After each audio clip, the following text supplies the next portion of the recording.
everybody, and welcome to the 320 Club. Today's episode is unofficially brought to you by Service Ontario. Have you ever had to wait in a long lineup for a simple driver's license renewal, only to be turned back to the end of the line because you had the wrong paperwork? Well, then you're in luck. Take a number and listen in. We're your hosts, Whiskey. And I got a rock. And today we have our very first special guest. Please give a warm welcome to Forever 21. He may not be able to contribute much because bedtime comes early. That's the best way to put it. So the topic today, we decided we're going to get really complicated, and we're going to talk about bureaucracy. In other words, the way I've seen it is how semi-intellectual people use paperwork to justify a paycheck that doesn't produce any practical value. Now, I actually did some research this time, Whiskey. So you are literate. I try. Just forgive me, folks. I got a little bit of a cold, so my voice is a little bit more raspy and more than usual. So I went into it a little bit. I Googled, why do we need bureaucracy? And it came up with, immediately, the first thing that came up with was Max Weber's 6 characteristics of bureaucracy. Is this something that you've done in your studies? Oh, he's pointing at his fancy book that he brought to the table. So the first characteristic is specialization. All members of a bureaucracy are assigned specialized roles and tasks. Second is technical competence. Bureaucratic members are specially trained for their specific roles. The third one is hierarchy. Bureaucracies always feature the supervision of subordinates by higher-ranking managers and bosses. The fourth, rules and regulations. These are meant to make all operations as predictable as possible. Impersonality is the fifth. Rules come before people. No individual receives special treatment. And the last but not least is formal written communication. Documents such as memos are the heart of the organization and the most effective way to communicate. You know what's drier than a bureaucracy? Just listening to that little listening to my diatribe. Yeah, well, not much I can do about that. It's what the Google told me. That's the right attitude to bring to this. Yeah. So, the way I see it, bureaucracies are necessary and are effective. Let's put it that way. They're effective in the same way that a glacier is effective at covering a landmass. Very slowly does it ever get things done. Tell me I'm wrong. Well, a glacier carves out hills and valleys. Okay. Transports fertile soil. I mean, I don't know what analogy you're using for it, but glaciers have done a lot for us. Isn't it the St. Lawrence Valley? I'm saying that's about as effective as they are. But what's good for the glacier is not good for the bureaucracy. So I think we need to really look at things. We talked about how in bureaucracies that they're fair and there's lots of paperwork and there's lots of rules and there's lots of drama and there's all these nasty things are associated with bureaucracies. But we forget where they exist in the continuum of enterprises. Because, the government is an enterprise. They're incorporated, they're self-insured, they act as legal entities. The main point is that when we started this country, we started with a few rules. If you could get away with it, just do it. And your rights sort of ended when they infringed on somebody else's. But I think if you want to add in that young corporations and young businesses only focus on innovations and marketing in the beginning. As they move through the continuum, bureaucracies sit on the other end. Highly formalized roles, highly specialized tasks, documented procedures. So when we say, well, bureaucracies are slow and they're hard to change because it takes a lot of work to change procedures. If you've ever written a whole procedure for something, that takes forever. Why? Because there's like 15 different people you have to get approved to make sure that a highly formalized organization has these different links. But Forever 21 here, I understand he just wants to get his form signed and get back on the road with his Domino's pizza. But there's shit to do. And so bureaucracies, it's that specialization that we require. And Forever 21, I'm pretty sure doesn't want to like being discriminated for being Generation Y. The Centennials? The Centennials, is that what they're called now? More on that in another podcast. But where we'll talk shit behind his back and he won't be able to defend himself. I'm going to interrupt you right there. The first thing is, there's two things that I want to clear up. First of all, why can't we just do things simply? Why can't we just solve our problems at the lowest level? Pride, probably. Well, we'll start there. But the second thing is, are we gonna go full hog on government bureaucracy and the origins of bureaucracy, or are we going to talk about, bureaucracies that, most bureaucracy stems from government, we're going to assume, but there's a lot of corporate bureaucracy that happens as well. And that's why any large organization, that's when this applies, right? It's exactly it. When I talked to them in the beginning, I said government is like a business, and they had certain attributes that were like a business. In fact, they have a lot of attributes as they grow and evolve and formalize things, the same process. If you look at GE, it's an easier one. Let's go with JPL, Jet Propulsion Laboratories. They support NASA and their research. They have a very formalized verification of all the different components before they're able to go into an aircraft. So is that a bureaucracy? Well, arguably, yes. Yes, it is a bureaucracy.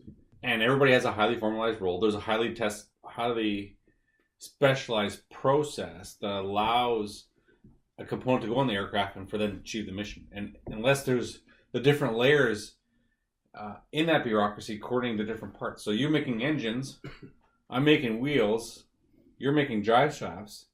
If the drive shafts can't drive the wheels and they can't take input from the motor, well, what's the point? So there has to be another layer of bureaucracy to manage that. And then that oversees that process. Exactly. Yeah, I get that. So if we're a highly complex organization, in a perfect world, sure. If you go to a horizontally integrated structure, what happens is that there's a lot of room for social loafers. So a bureaucracy is a vertically structured organization. You have the different layers. Explain what a social loafer is? Whenever you have three more people, the probability that someone's not pulling their weight goes up. Really? Yes. We got 3 people in here. What's happening? Forever 21 has not said a word besides boo. I don't know. I think you should take it a point of view from, for example, in the news, in the military, they are going over what's called a weed forgen. And the main topic of discussion that's coming over that is how... What's a weed forgen? It's the basis, it's a basic set of rules. Are you talking about cannabis? Yes. Okay, so we did cover cannabis already in I'm sorry, I thought... No, that's fine. Don't shut him down. No, I'm not beat up on Forever 21. No. It's not about that. It's just about when we're talking about, we want to make sure that our listeners know exactly what it is we're talking about. Right. So if we're going to throw random words out. Right. Yeah. He's explaining it. I'm not talking about cannabis. I'm talking about the rules behind use in the military right now. Mm-hmm. So that's what it is for, this weed forging. It's basically the rules going about it. And your main point earlier about talking about how slow the process is, actually both of your points about why it was and how it's aggravating that it is, you should look about the point of they can't know all the variables of writing a piece of document for kind of rules going into it. So they have to make basic kind of rules. And what's going to happen is they're going to add a lot more rules to this weed forgen after a lot of serious cases come about. And that's just how a lot of things go. For sure. So that's why it probably takes a long time, because it takes a long time to iron out specific details, just because human nature is how it's like. The problem I have with bureaucracy is not in its effect when it does things that are justified, when it's effective. I don't have a problem with that. So I got this off of, not only did I just use the Google, but I also got this off of PBS. Now, a lot of what they talked about was the American system, but a lot of it still applies to how we run things in Canada. Often what happens is bureaucracies are very powerful in the way that, like I said, that a slow-moving glacier, as immense as it is quite powerful. The power that comes from elected officials who delegate that power to executive agencies. For example, in the US, they're called departments. In Canada, we call them ministries, right? So once these agencies exist, they create power for themselves by maximizing their budgets. Bureaucracies lobby for their own interests. The bigger and more important they are, the more money they get from the elected government. And at least that's the case with Congress in the US. So, for example, national defense is one of those situations where they're able to get a lot of money. It's not the same in Canada. It's a little different. But another source of their power is their expertise and expert use of information in order to advise people in positions of power. What I think we need to contrast here is like we pigeonhole government and then we go swam the other side saying, okay, now bureaucracies as they engage in government. Now, I think we need to establish what you don't like and why it exists, because otherwise it's actually going to turn into a rant. You can't hate the color red. You can't hate the color green. You just have to accept that they exist, because otherwise, as primary colors, they're not going to have anything else in the world. Bureaucracies exist. They have a specific purpose in our lives, and we are richer for them. When things go awry, sure, they're slower to adapt in most cases, but times are changing for bureaucracies, and bureaucracies themselves have evolved, the culture within them.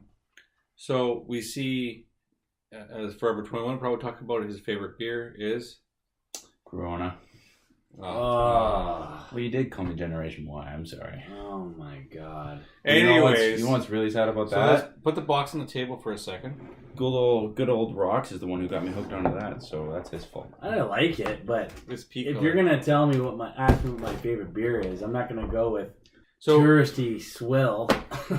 So that's delicious. So you said Corona, but if you said Moosehead, if you said Budweiser, if you said a lot of these other major corporations, you realize that Moosehead before was a small brewery. Yep. Until they were bought, I believe Labatt bought them. So Labatt owns them. So Yeah.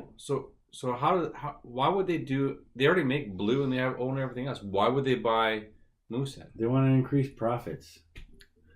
But there's Yes, but you're also looking at increased that- distribution. But the means in which they are going to increase extra profits. So Moosehead had a problem. Moosehead typically, when they see these small breweries, they go, you have a product, you have a cult following. We, as a bureaucracy, have trouble innovating because our own internal mechanisms don't work.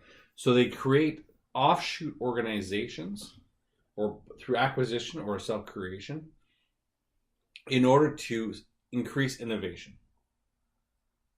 And by increasing innovation, they create new products, which gives them more money. Okay. But that means happens. Lockheed Martin created a project called Skunk Works, in which they took the engineers, they bought a parking lot. I can't remember. It was a smelly factory. They really only call it Skunk Works. Anyways, they put the engineers in there, and the only thing they worried about was how much money was left did they have and how much time. And then they just spawn innovation.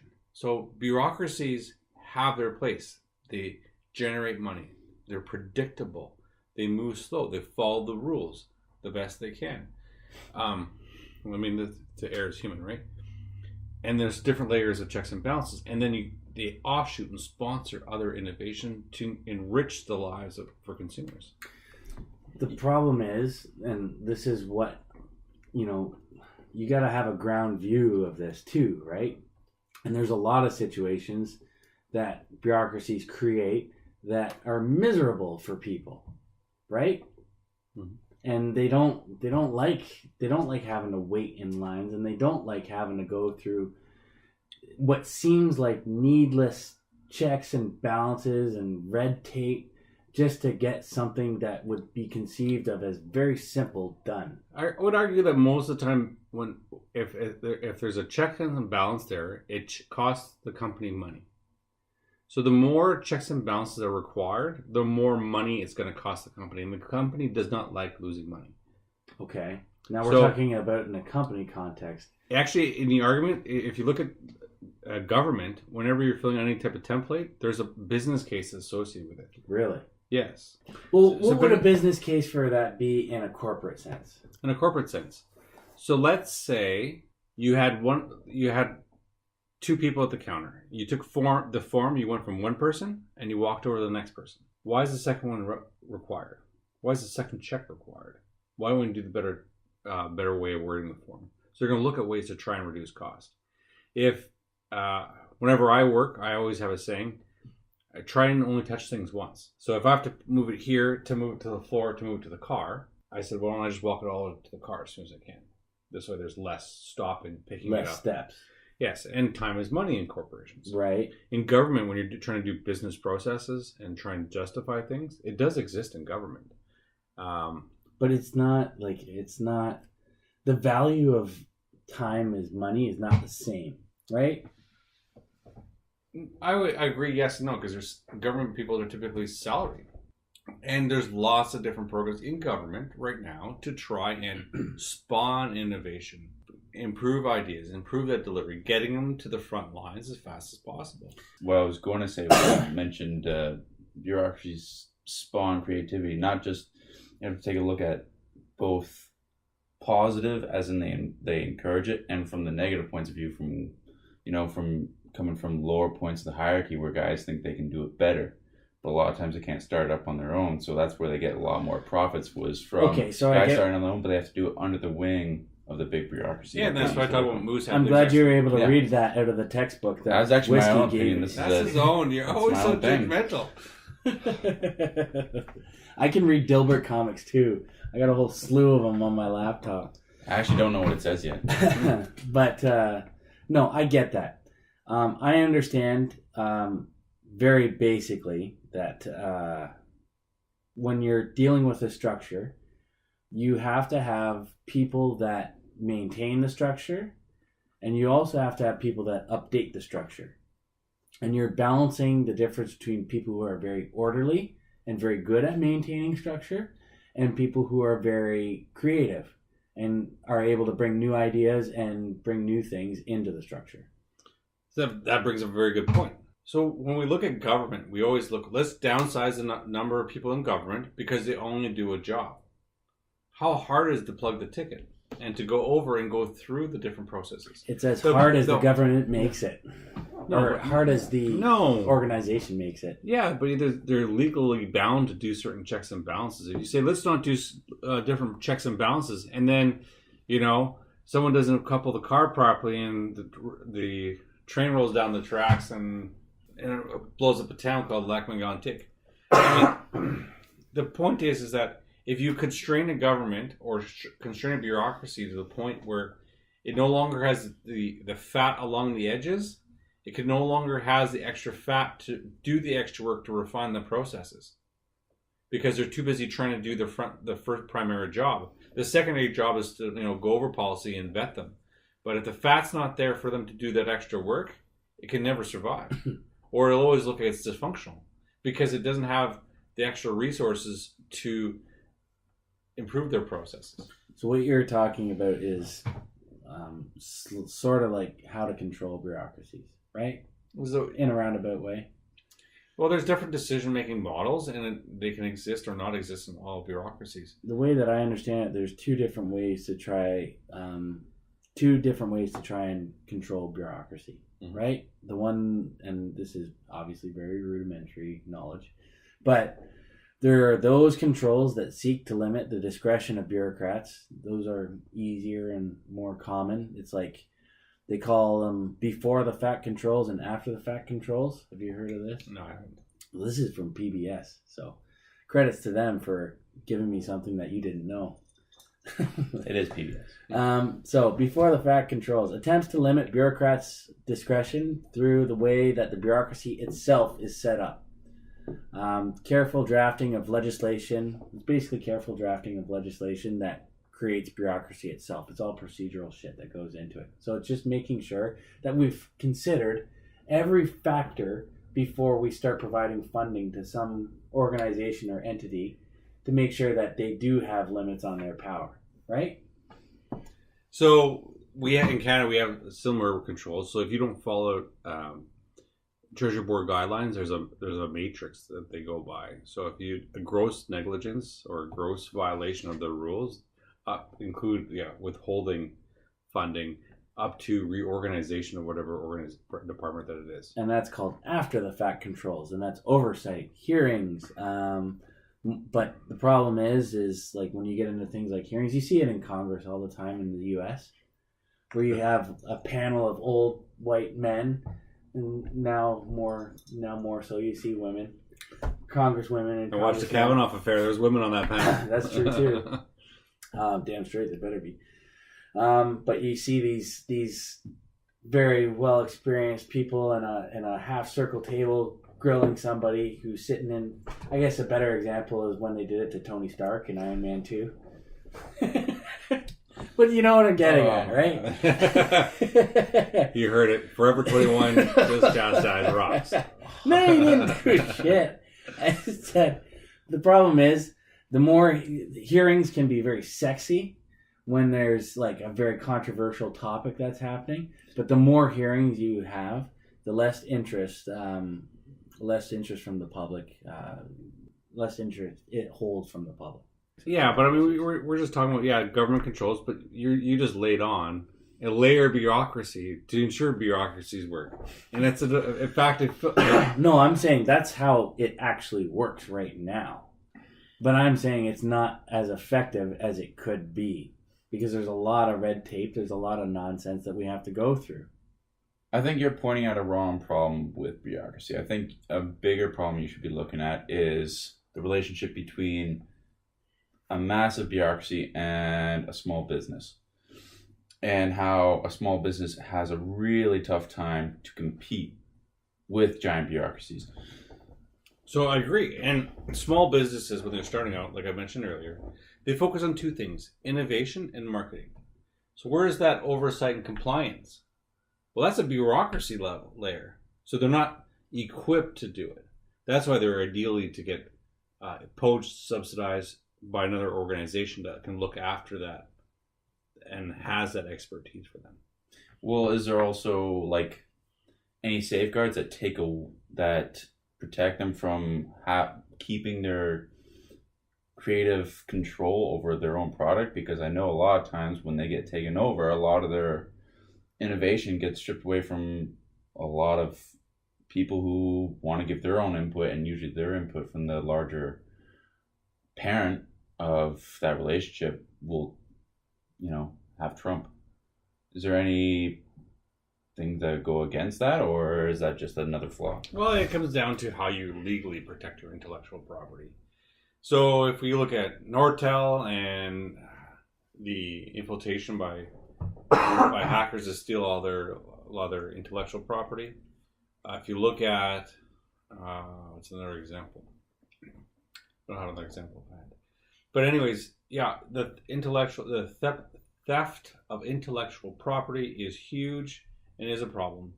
Can a large corporation come and buy another small corporation and expect to take their intellectual property and add it to the portfolio?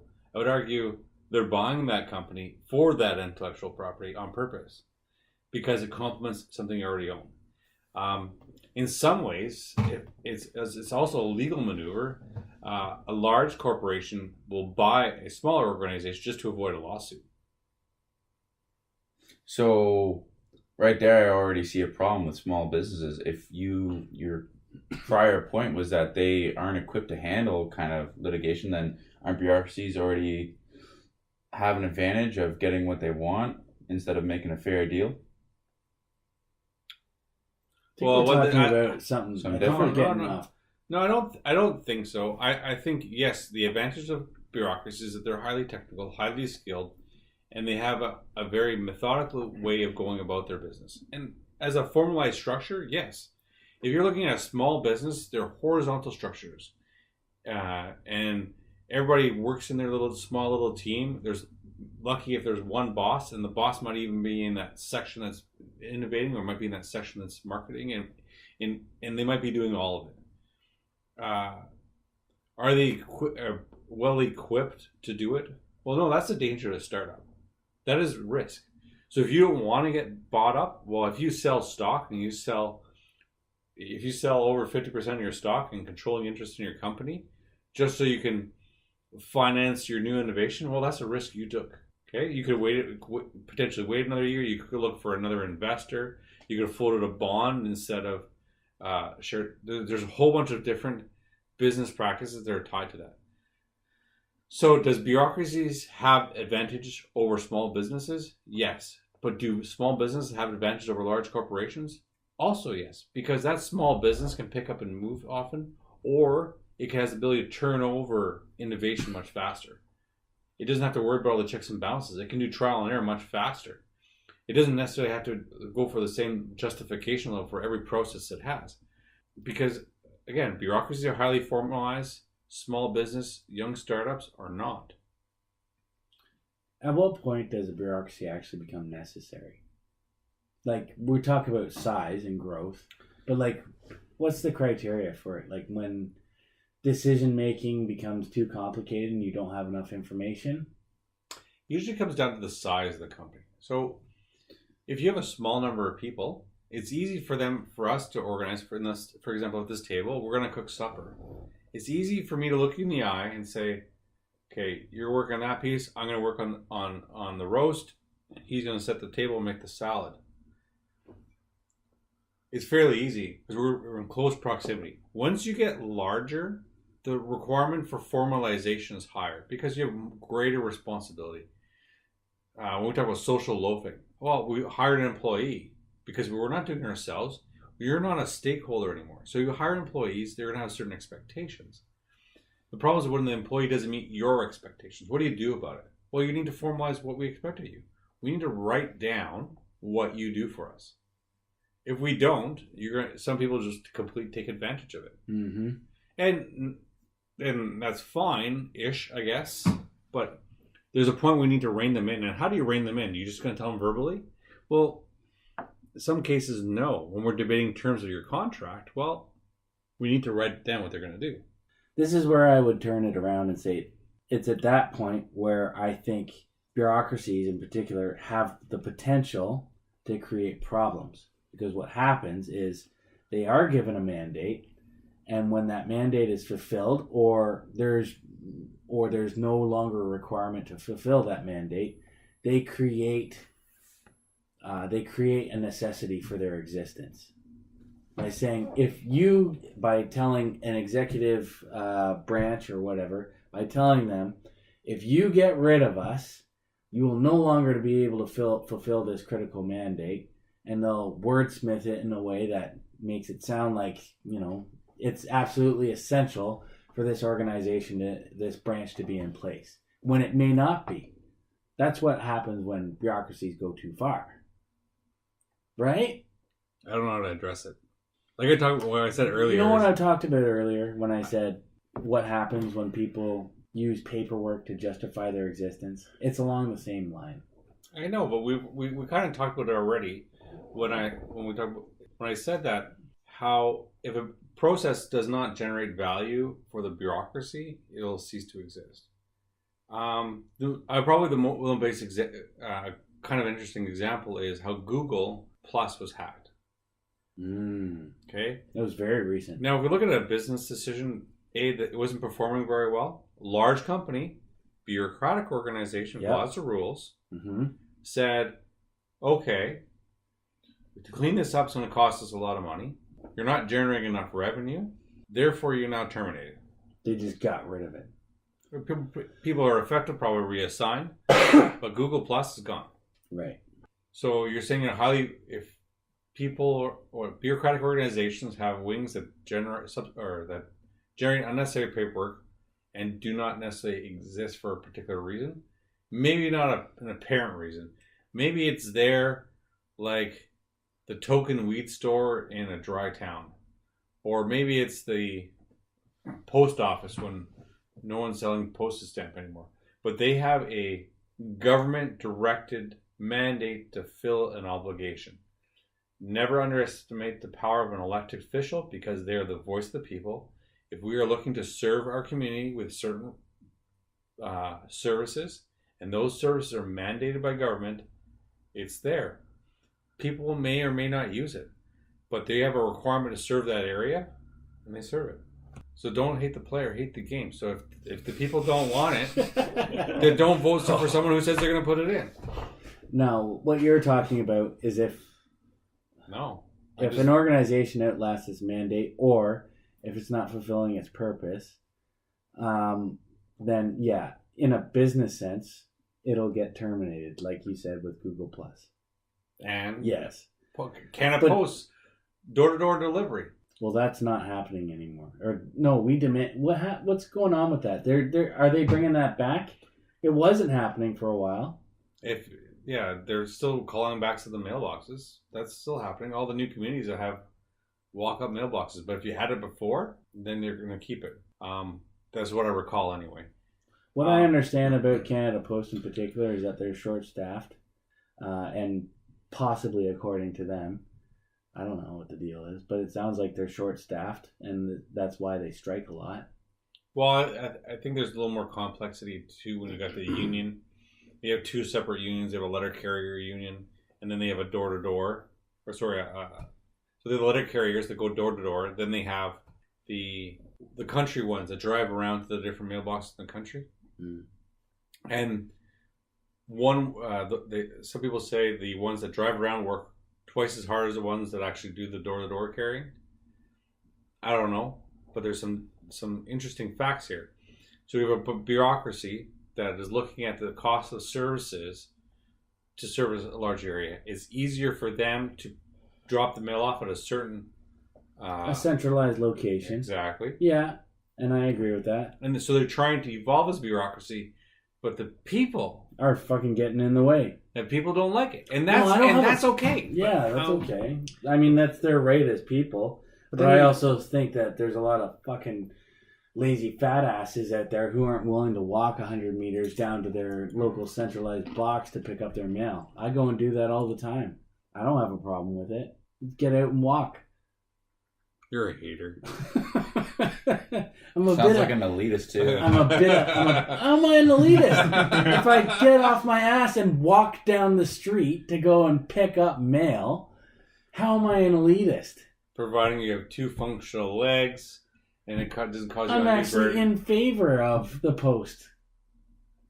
Come on, man! I'm making their lives easier. If they can if I'm part of their plan to make their lives easier, I'm going to support them. Well, I wouldn't say easier because walking down to the post isn't like dropping off your mail in one centralized location. That means you need less manpower. That means less people who have jobs. They're not going to use it they're not going to use that to justify firing people. They're already short-staffed as it is. No way. Are you serious? Okay, so then there's the problem there. You just identified the problem for me. That they're going to use that bullshit excuse and you're in to favor fire of that problem. People? And apparently you are I'm in favor of common sense solutions.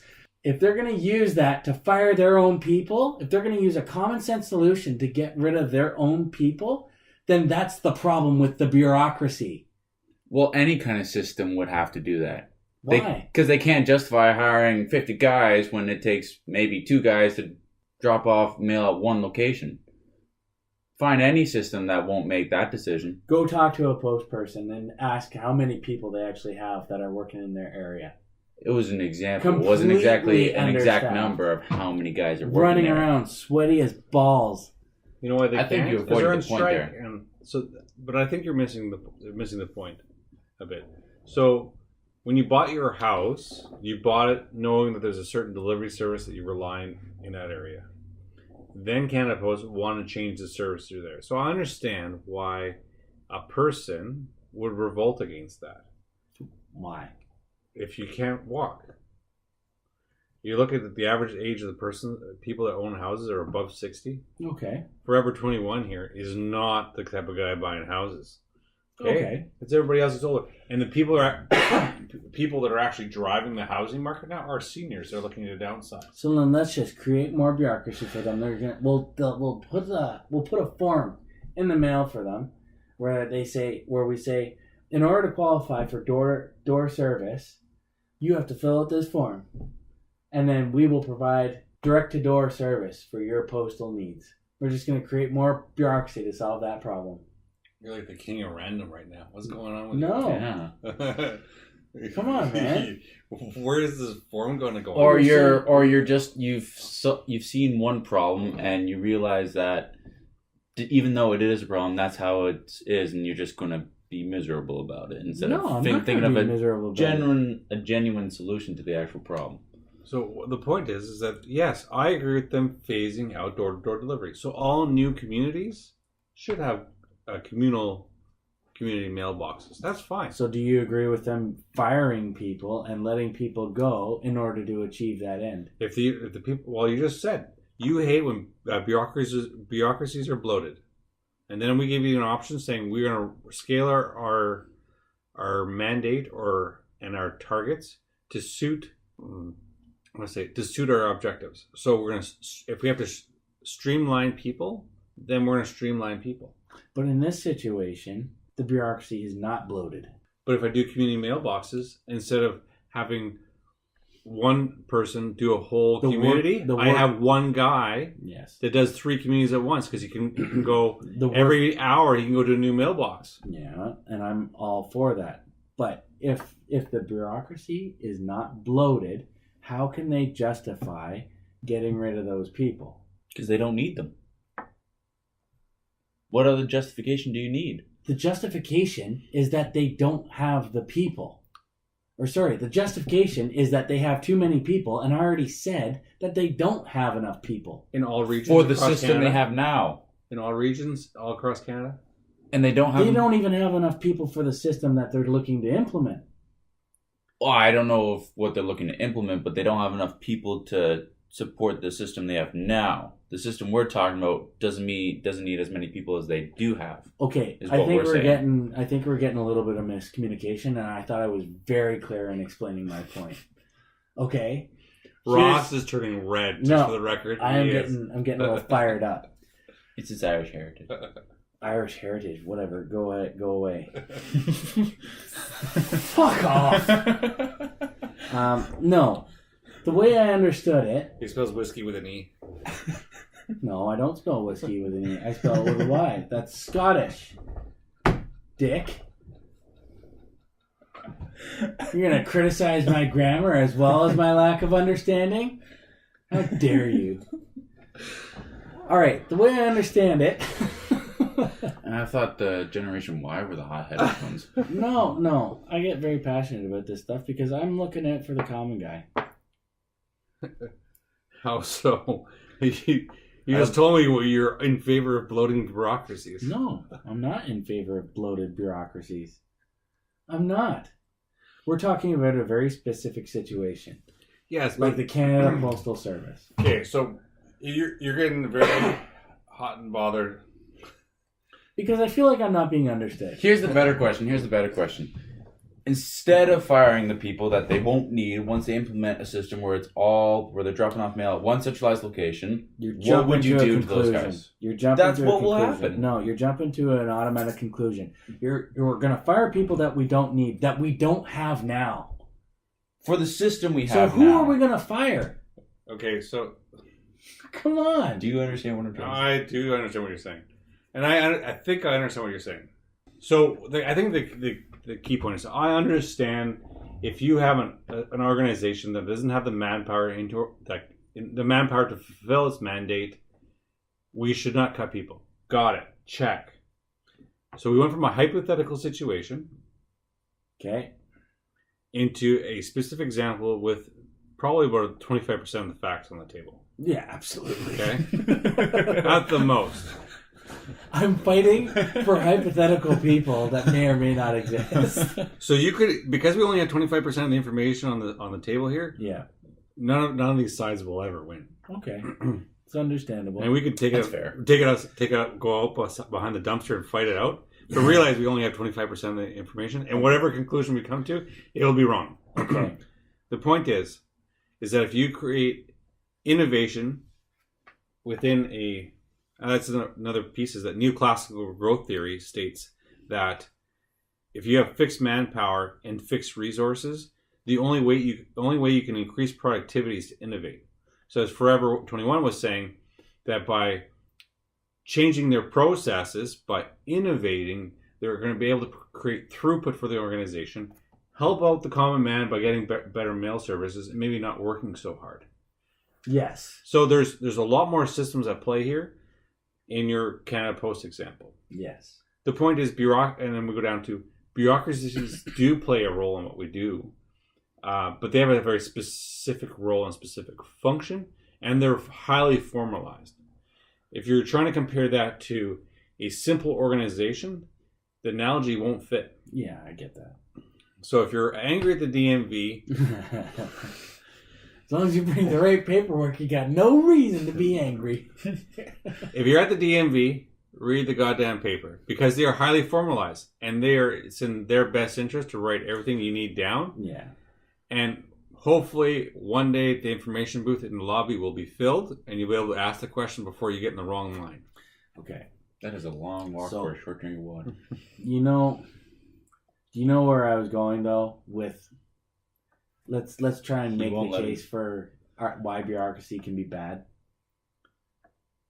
Well, they're expensive. That's the whole point. Not just expensive, but when people try to justify their existence and they lobby entities within government to either acquire more funding or maintain their existence, and they do so, and it's actually not necessary for them to continue to exist. And I get what your argument is. Your original argument for that was if there's a business case to be made for them not to exist, they will cease to exist. I get that. But in a lot of cases, the reality is there's a lot of those entities that still exist, and they still... Name one. Oh, God. Don't put me on the spot like that. I'm going to research the fuck out of this. I'm going to give you one. I'm going to slam it down your throat. Well,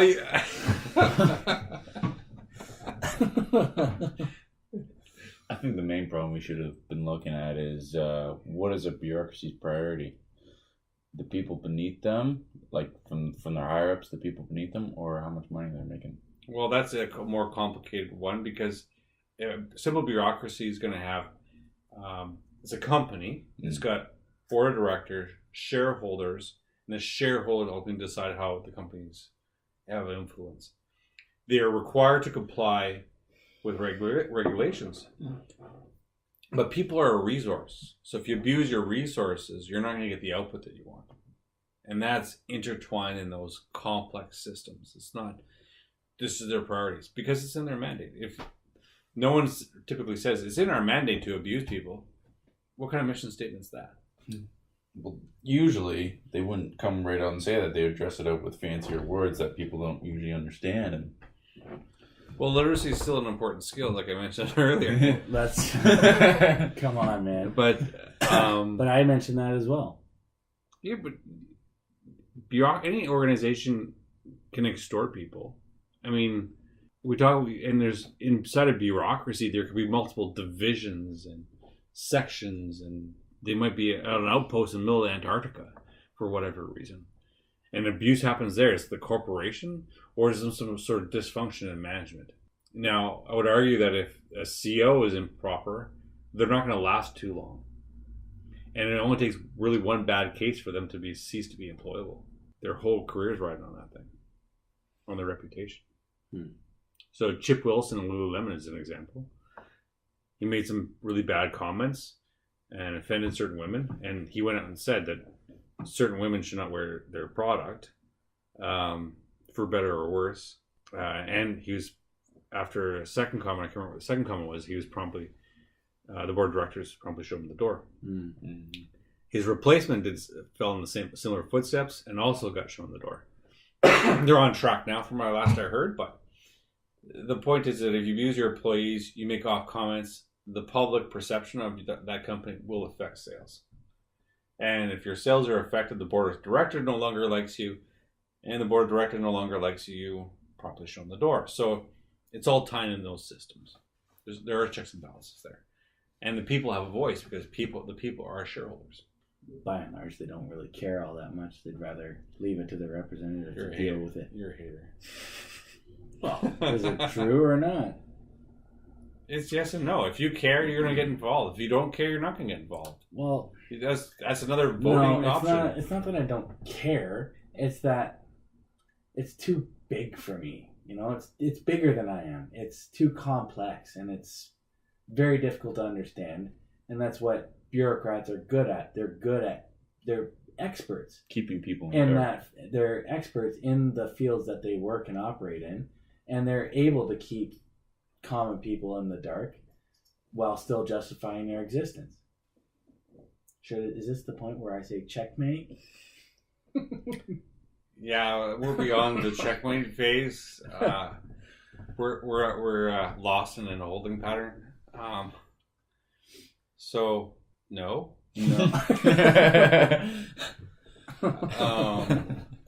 So if a politician in the dark, leaving his people in the dark while justifying his position, wouldn't the fact that he's justifying his position enlighten people to what he's doing? I don't know. Depends That's on what you just said. Depends on how he justifies it, which is there's a huge gray area. How many people read the omnibus bills? How many people read the legislation before Parliament? How many people read it after it's left the Senate? So we have bureaucrats. If you don't read the literature, then you're not in the dark. You are oblivious because you choose to. Okay, there's one thing. There's a whole requirement for publication. There's a difference. You got to be careful how you use the word literature, because what you're reading is really hieroglyphics, and I don't speak Chinese.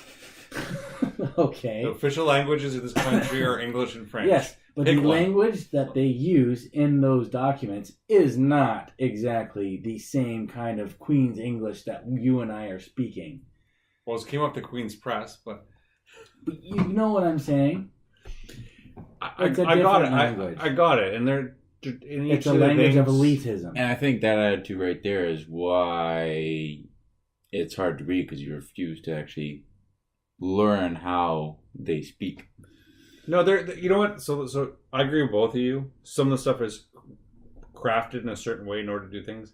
Some stuff is crafted poorly and allows for loopholes. Some things are by mistake, and some things are actually by design. And when you craft legislation, that is the key piece you need to understand. Is when legislation comes through, there's a certain aim and a certain effort they need to do. Then after it's been gone through the Senate, when it's massaged and hopefully properly scrubbed, approved by the Senate, goes for ascension, put into law, and then legally tempered. So old laws, we're kind of blessed in this country where our bureaucracy of a government has a check and balance. Supreme Court of Canada has the ability to change law. Okay. So most organizations, for example, in the UK, they don't have that ability. Really? So in the UK, Parliament is supreme. The courts dare not challenge Parliament. Really? I did not know that. They can't remember how the US works, but it's three branches. So, and the judicial branch has, you have the executive branch, which has supreme executive power, but it can be challenged by the judicial branch, can it not? In the US, I can't remember all the details. Something like that. But the key point is we're blessed in Canada. So when you pump out a law that doesn't necessarily make sense, it can be challenged if it infringes on certain rights of another. Yeah. So coming down to the judicial branch by itself is a bureaucracy. It's another layer, checks and balance. I know. So as we wrap this up, I want to probably make it clear that most branches of any bureaucracy, if they're not producing what they need to, their days are numbered. It moves like an iceberg, as you say. However, their days are numbered, and hopefully they retire before they get terminated or reassigned into another position. Because bureaucracies by nature are larger and can absorb those people. Yeah. Okay. The best way I've heard it explained is, and this is pretty common sense, and as pretty common sense an argument as it gets, and by no means original or any means thought-provoking. But bureaucracy is like anything else. Too much of it is bad. Too less of it, or not enough of it, is also bad. Having just the right amount is perfect, but it's freaking impossible to achieve. And I think that's where the heart of most people's grief with bureaucracy lies. It's because we'll never achieve that perfect balance. And I agree with you. I can agree with that. And probably the last one is, if bureaucracies typically sit there to evaluate all the rules and give you what you're entitled to, not necessarily what you want, not necessarily what you wish for. They're designed to try and give you what you're entitled to, and that's it. That's the perfect balance of bureaucracy. Final thoughts, Forever 21?